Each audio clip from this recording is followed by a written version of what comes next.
Did you know that Twitter has the highest number of concentrated, educated, affluent people? That's right, if you're looking for CEOs and people with a high level of net worth, Twitter is the place to go. But did you also know that Twitter has created a special place for proprietary placement of your live broadcast in their app? So you get special alerts and special placement when you go live. So my question to you then becomes, are you effectively leveraging Twitter Live?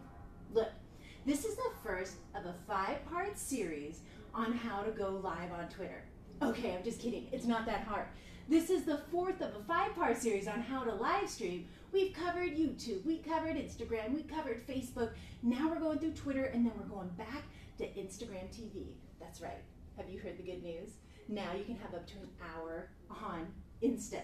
So get ready. That's next week. But I just did some behind the scenes on Twitter, and now I'm going to go have a seat and show you what we're doing for the rest of this broadcast with step-by-step instructions on how to go live.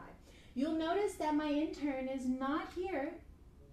Shout out to Jacob, we miss you. But the show must go on. So I am running my own switcher, and you can see now that now I can switch the camera angle. So special shout out to Switcher Studio and a good old selfie light to be able to brighten the mood.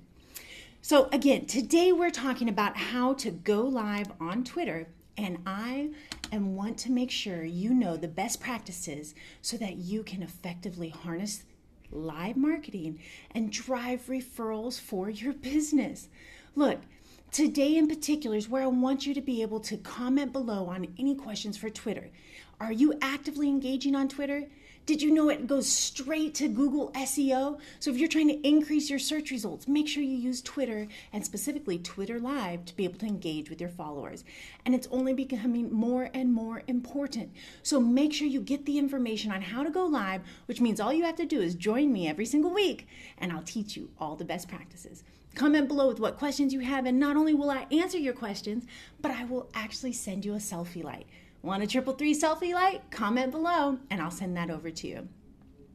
So I want to walk you through a story of why Twitter is so important. So I was working with a client who was a real estate agent here in San Diego and was leveraging live video, and specifically Facebook Live, to a really great extent. She was able to start generating at least 1 to 2 leads pretty much every single time she went live by breaking myths, direct marketing her existing sphere, and bringing her team on board and getting their audience to share and engage. They were seeing anywhere from 20 to 50 shares for under a $20 boost. Now, we saw those results multiply exponentially when we increased the reach and added in Twitter. See, as much engagement as they were getting for what they were paying for on Facebook, they were getting organic engagement, and even more so and more comments on Twitter. So because of that, they were able to increase their search results, engage on a new platform, leverage the time they were already putting into their Facebook Live broadcast, and see their results multiply. That's what I want for you as well. I want you to be able to live stream on Periscope and Twitter, because they are one and the same. Twitter bought Periscope, so now when you go live on Twitter, you're leveraging Periscope content and technology, but you're on Twitter, so people on both platforms can engage with you. So if you're struggling, you want to know how to go live, stick with me today and comment below, and I'll get you that live stream checklist. I put together step-by-step practice of what you should be doing the week before, the day before, the hour before, 30 minutes before, and I want to get it for you. So just comment below and I'll go ahead and send that over. Now, Twitter's always focusing on what's happening right now. So it's a natural fit if you have a live event, if you're hosting something, if you're doing something related to some type of pop culture or news, if you have a response to the death of the royal family, Twitter's the place to go, even more than Facebook. So Facebook is where people consume short content that is family friendly for their friends and family. Whereas on YouTube, that's where that people consume long form content. That's why I do my full strategy seminars on YouTube. But on Twitter, this is where you want to hack into what people are doing. You need to be able to engage on current events. So make sure those in the moment experiences that translate to the nation, make sure you're using Twitter for that. And make sure that you get the exact steps today so you can go live like a pro. So without further ado, let me go ahead and put my slide up there. Step 1 is you want to get your switcher. Now, isn't that fancy? That's what I'm doing right now. Look, I just switched through the camera angles.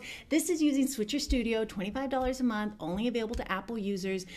There are other options for Android, and I am having my husband, who's an Android user, figure that out. So stay tuned for that, but use switchers because it creates more dimension when you're going live. And on Twitter in particular, multiple camera angles can really increase your video quality. Step 2 is you want to be able to tweet a live broadcast. How do you do that? You go like you're going to write a tweet, and then you just simply hit live. Copy paste in your actual post, and it could be something like, I'm live from the show, I'm backstage, get backstage insights, anything like that to engage someone. Then what you'll want to do next is be able to press go live. Isn't that so simple, right? Once you go live, now you encourage comments and likes on the broadcast. So this is all you need to do. And then at the end, you simply hit end broadcast. Now, did I just blow your mind on how easy that was? I don't know. Some people think that going live requires multiple steps and lots of technology. You can literally just hold your phone and be able to go live. Now, I tell people all the time to always put your phone sideways, but for Instagram and Twitter, you are going to want to go ahead and hold it vertical. Now, I generally use a cell phone adapter to be able to hold the phone sideways. That's what I'm using right now to stabilize my phone.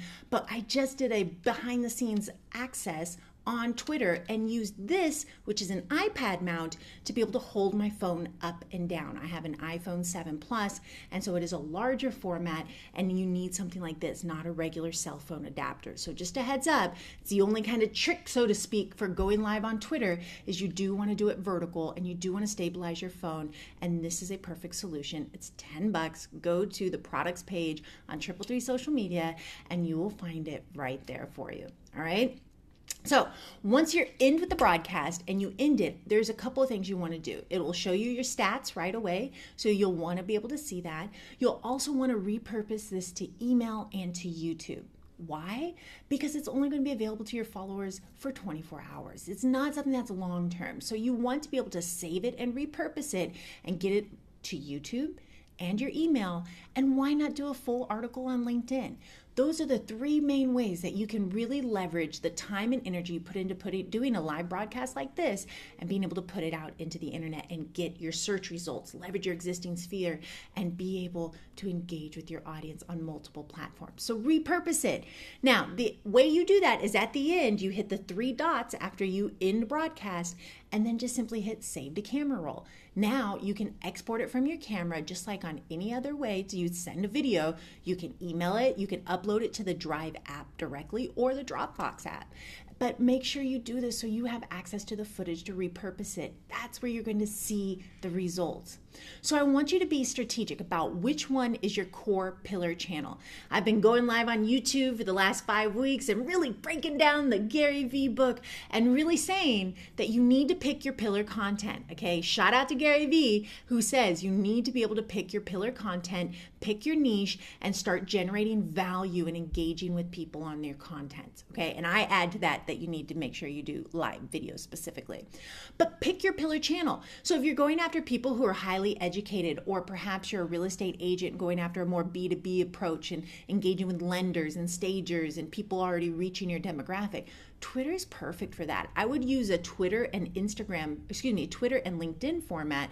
So then you repurpose that video, put it on LinkedIn as a full article, and be able to share that within messages in Twitter and in LinkedIn. So that would be if you're going after high-end luxury real estate market and you don't want to pay top dollar on Facebook, that would be a way to get around it. Now, Facebook is always going to have the biggest bandwidth, the highest numbers, 2 billion active users, 1 billion of them check it every single day. So Facebook is always going to be the juggernaut in the room for social media, but you got to pay to get seen. Whereas on Twitter, you still have some chance at organic reach. Because why? Because think about it like this. hashtags are your friend. I tell you every day, don't put hashtags on Facebook because research shows even one hashtag decreases engagement. Yeah, one. So no hashtags on Facebook. So that minimizes your reach. Now you have to pay to boost it to get it seen. But instead on Twitter, you can use 2 to 3 hashtags very easily to make sure you're engaging that content. You can even reshare your own post. So why not reshare your tweet and be able to engage with people? Also tag people in the comments, reply to them, drop the link, get the URL. There's a lot of different things that you can do. But the biggest benefit of live streaming on Twitter is that you don't have to pay for it. There's always going to be options to be able to engage your audience on a higher level, but you don't have to. So if you want to be able to do this right, you need to know your in game, your strategy. So know who your niche is, know what they find valuable. Figure out, are you trying to increase your followers or increase your search rankings, or are you trying to find strategic partners? Be clear about your goals and then go into it with that mindset and you will be much more successful. The other thing is you want to make sure you save that broadcast. I can't say that enough because again, you're going to want to be able to repurpose it and it doesn't last forever on Twitter. You're also going to want to leverage replays. So that means you're going to be able to encourage people to keep watching and commenting even after you're live. So again, check out what other people are doing. Find somebody, like a social media role model that you can emulate and start going live today. And remember, you can always interact with your viewers. That's always going to be a best practice. So make sure you encourage comments, ask them to share the video, ask them to tag somebody, give away giveaways if you got gifts or something to encourage that behavior, but really make it fun for them. And then you want to choose your title carefully. Remember, that post that you're putting with the video when you go live is associated with it in the search results. So if you want to rank for hashtag live stream, you then do hashtag live stream instead of just saying live stream. So choose your title, but go ahead and use the hashtags in that post. Now, make sure that you want to be able to keep it centered. That's another pro tip. So Twitter's going to go ahead and chop the top and the bottom off in the replay. So you want to make sure that you're not at the top like sometimes you want to be on YouTube. I know, for instance, when I crop my head, I can see right here my head is almost out of the camera angle, whereas down here, you know, there's about this much room. So I would say when you're going live on Facebook or YouTube, you should sit about right here where you're cropped into the camera angle. And then again, if you're on Twitter, you're going to want to be right here, which is more of the center of the camera angle. So give yourself some extra room. It's going to make it worth the while. All right. And then make that last shot dynamite, because guess what? The last thing that they show, or the first thing they show in the preview, is the last thing that happened on the video. So really take time to have a sign or a prop or do something to make it pop, and flip the camera around so you can see the comments as they're rolling in selfie mode. And then you can easily end the broadcast without having to get out of the screen. All right. Consider using title cards or graphics or a piece of cardboard, anything to really engage and show the title of the video and really entice people to click on it. All right, so be consistent with hashtags, be consistent with your words that you want to rank for, because again, it goes straight to Google. Out of all of the social channels, of course, other than YouTube, who's owned by Google, but of all the other social channels, Twitter ranks the highest in terms of having a wide open API. That means everything you put on Twitter goes straight to Google. So get it right and hold your smartphone vertically so you can engage, get in the middle, and make that last sentence pop so that they show it in the replay. Okay, so with that, make sure that you ask me any questions you have, and really know that I'm here to support you in your journey of live streaming, because I am your live streaming marketer, and I want to make sure you always have the right equipment, you always have a strategy, and you know how to be able to repurpose your footage, because it's not just going live that's going to allow you to growth hack your social media strategy, although it will, but repurposing it is where the real leads come from. So make sure you repurpose your video into video ads, or repurpose it as a blog on your website, or a full article on LinkedIn, or put it onto YouTube and share it socially with your friends and followers, because this is your chance to go live, and go live often. Now, again, I'm Crystal Lindsay with 333 Social Media, and I'm going to give you some behind the scenes footage as I start breaking down today. And get ready, because next week we're talking about Instagram TV. That's right. So if you want to get access to the course, I've created a full course on the complete Go Live marketing guide, and you just got to go to 321golive.com. So if you want to leave us a review, I would love it, but there's lots of free help available for you. So if you want templates, you want downloads, you want screen shares, you want to join the group, you want whatever it is, join me weekly, ask me questions, comment the inbox. I'm here to support you. Let me know what questions you have and connect with us on social, because again, I'm Crystal Lindsay and I want you to go live and go live often. Now, again, join us on Twitter for some behind the scenes footage. I'll see you next time. Ciao, ciao.